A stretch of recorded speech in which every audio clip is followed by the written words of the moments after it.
I need to think about what silence means when it has had enough time to end.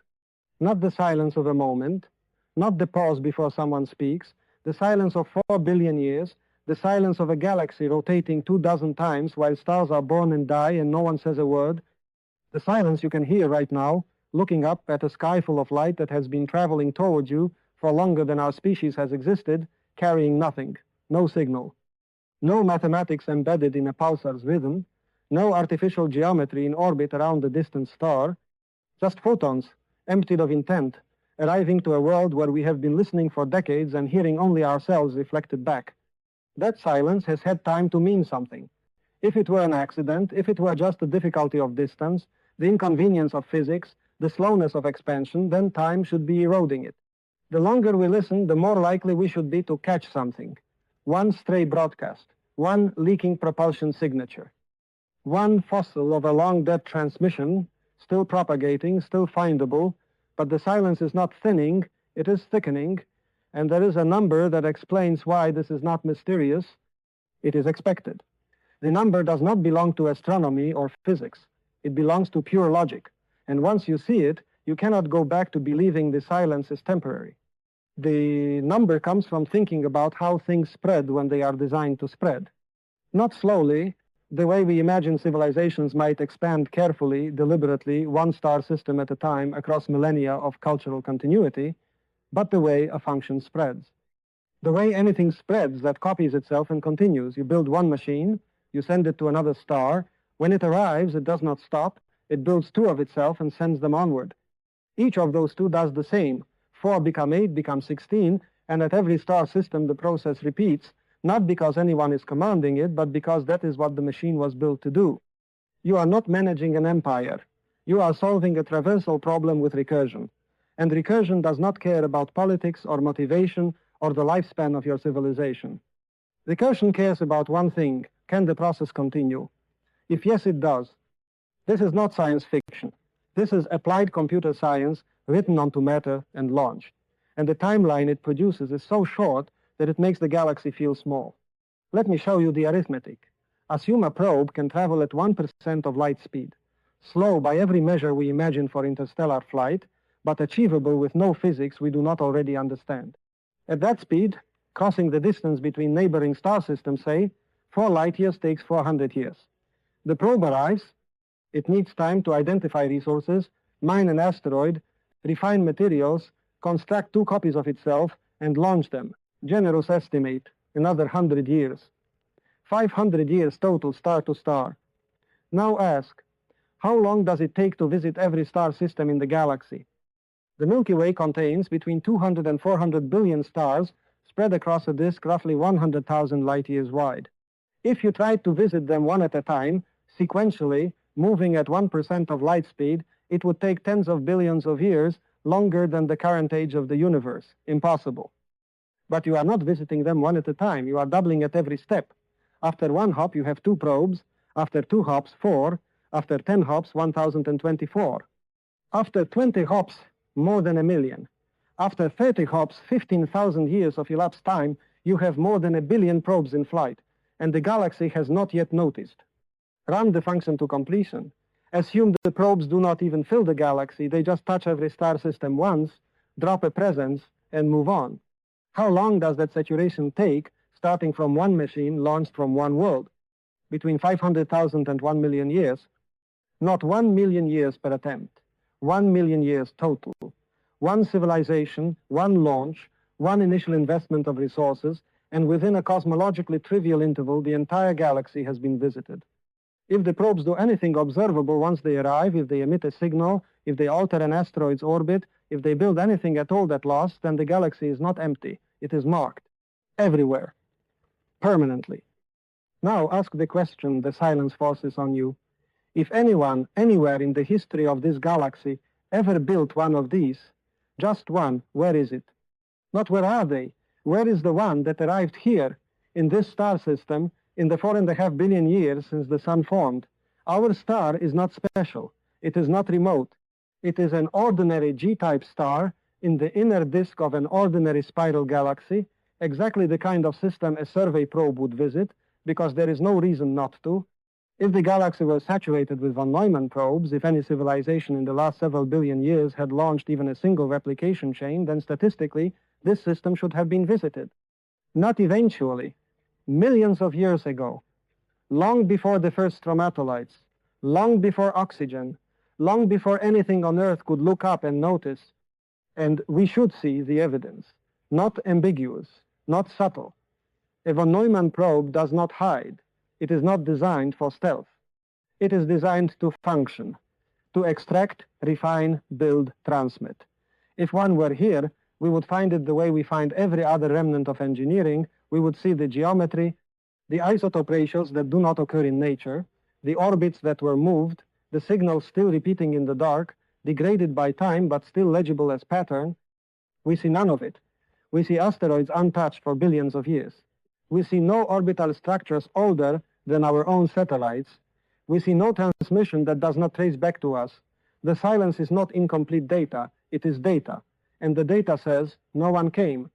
This is where the number stops being a curiosity and becomes a blade, because the timeline for galactic colonization is so short that it makes lateness impossible. If any technological species in the Milky Way, at any point in the last 5 or 6 billion years, developed the capacity to build self-replicating probes and chose to do so, if even one did, even once, then the wave of that expansion should have reached us millions of years before we existed. Not might have, should have. The math is not speculative. It is not sensitive to small adjustments in velocity or replication time. You can cut the speed in half, triple the construction time, assume 9 out of 10 probes fail, and the timeline barely changes. It is still less than 5 million years. Geologically, nothing. Cosmologically, a rounding error.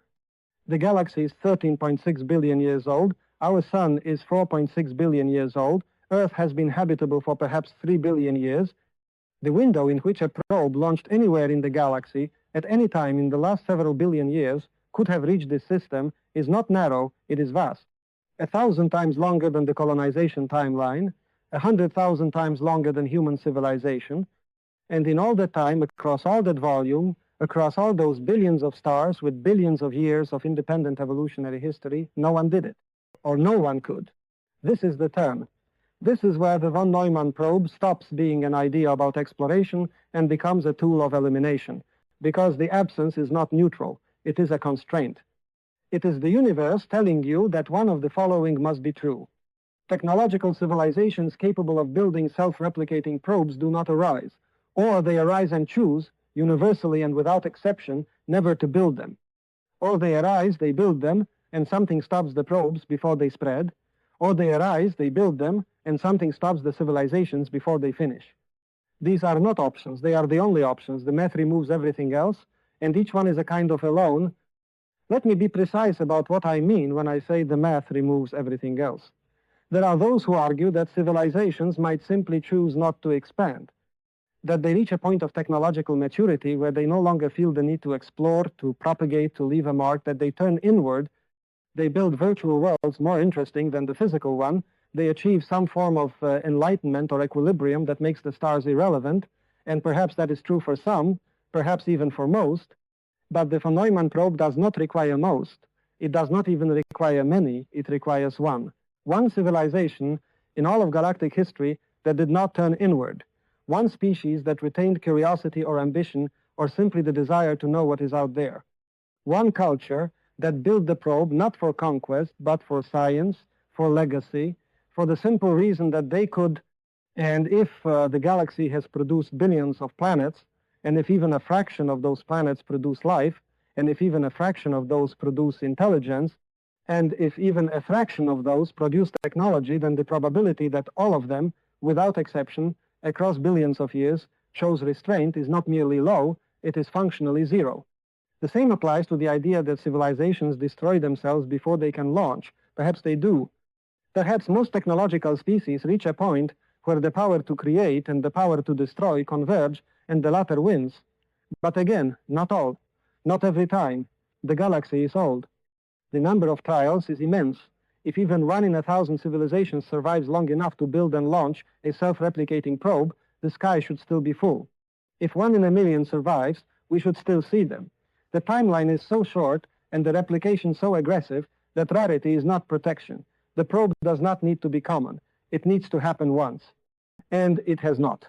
This is what makes the silence so heavy. It is not that we have failed to find evidence of intelligence, it is that we have failed to find evidence of a process that should be nearly impossible to stop once it starts. We are not looking for someone to be alive right now, broadcasting at the moment we happen to be listening. We are looking for anyone to have ever built something that spreads, and the absence of that over billions of years and billions of star systems is not a data point, it is a wall. This is what we call the great filter, not a thing, a term for whatever it is in the sequence from dead matter to galaxy-spanning civilization that almost nothing passes through. A step so improbable, so lethal, or so universally refused that in all the billions of star systems and all the billions of years it has kept the galaxy empty, or empty enough that we have never seen the mark of anyone else. The filter is not speculative. Its existence is the only way to reconcile two facts that should not coexist. First, that the physical conditions for life and intelligence are common. Earth is not made of rare elements. Our star is not unusual. The chemistry that produces life is universal. And second, that the galaxy is silent, totally, persistently, in a way that should be impossible if technological life were common and expansion were easy. The filter is what makes those two facts compatible. Something, somewhere in the chain, is vastly harder than it looks, and we do not know where it is. It could be behind us. It could be that the step from non-life to life is so improbable that Earth is the only place in the galaxy it has ever occurred, or that multicellularity requires a coincidence so rare it has happened here and nowhere else, or that intelligence is a one-in-a-galaxy event, and we are it. If that is true, then we are not waiting to meet anyone. We are alone, because the thing that had to happen for us to be here almost never happens. The universe is not empty of civilizations. It is empty of the conditions that produce them. And we are the exception. Consider what that means in specificity. Billions of planets in this galaxy alone, trillions in the observable universe, and on all of them, across all the variation in chemistry, in stellar radiation, in planetary mass and atmospheric composition, the spark that led to the first self-replicating molecule happened here and nowhere else within 10 billion light years. Or it happened elsewhere, but the jump to multicellularity, a transition that on Earth took 2 billion years and may have required a precise symbiotic merger of cells that occurred exactly once, never occurred anywhere else, or it occurred, but intelligence never followed, because intelligence is not inevitable. It is not the direction evolution tends. It is a fluke, an accident of social competition and environmental pressure that aligned in a way that has never aligned before and may never align again. If that is where the filter is, then the weight you carry is not fear, it is responsibility. You are the only ones who will ever ask these questions, the only ones who will ever look at a star and wonder what it means, the only instance of matter becoming aware of itself in a region of space so vast that light from one edge will never reach the other. You are not a species. You are the outcome of a probability so low that it rounded to zero everywhere else. And what you do now, whether you survive, whether you spread, whether you leave anything behind, is not your story. It is the only story. Or the filter is ahead of us. Every civilization that reaches our level, that develops agriculture, mathematics, metallurgy, computation, eventually confronts something that stops them. Nuclear war, engineered pandemics, nanotechnology that escapes, artificial intelligence that does not align, climate feedback loops that self-accelerate, resource depletion that cascades, technologies we have not yet invented but will, because they are the next logical step, and the next logical step is lethal. Not some civilizations, all civilizations. Because the technologies that give you the power to leave your world also give you the power to destroy it, and the window between those two capabilities is narrower than the time it takes to learn wisdom. If that is true, then the silence is not mystery, it is preview. We are not listening to the galaxy, we are listening to our own future. Every star system that is empty is a star system where something reached our level and failed the test. They built, they grew, they approached the threshold we are approaching now, and then they stopped. Not because they chose to, because the structure of technological development contains within it a trap, a step that looks like progress but is actually a trigger, and no one sees it until it is too late. And if that is true, then we are not special. We are typical. We are walking the same path every other species walked. with the same blindness, the same hope, the same inability to see what is coming because the thing that is coming looks like the future we want. The filter is not behind us, it is in front of us. And the silence is not absence, it is evidence of what happens when you reach it. Both possibilities are structurally identical. Both say you are cosmically, brutally alone. The difference is only whether the alone is permanent or temporary. Whether we are orphaned by rarity or awaiting execution by probability, and we do not know which. There is no third option where the galaxy is full and they simply have not bothered to visit. The von Neumann probe destroys that option. It makes visit too cheap and everywhere too fast. You do not need intent, you do not need curiosity, you do not need to care about us at all. You just need one civilization once to decide that having a presence everywhere is worth the initial cost. And then the math does the rest. The fact that it has not happened means it does not happen, and the only question is why. I want you to sit with that for a moment, not the abstraction of it, the actual weight. You are alive right now, reading this, thinking about it, and the universe has already told you that one of two things is true. Either you are the first, or you are the last. Either nothing else made it this far, or nothing makes it past here. And there's no amount of searching, no improvement in our instruments, no future discovery that will tell you which, because the evidence we are looking for is not hiding, it is absent. And absence, given enough time, becomes its own answer. I find myself thinking about what it means to live inside this uncertainty. Not to wonder if we are alone, that is a question humans have always asked, but to know that mathematics has constrained the answers to two, and both of them are weights you carry differently depending on which you believe. If the filter is behind us, then we are the first. In all this galaxy, across all this time, we are the only ones who made it through.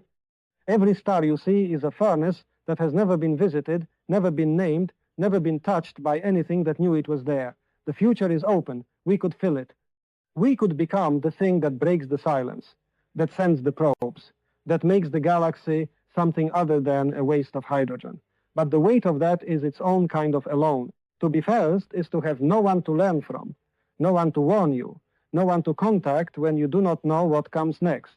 You are the template, and every mistake you make is unprecedented.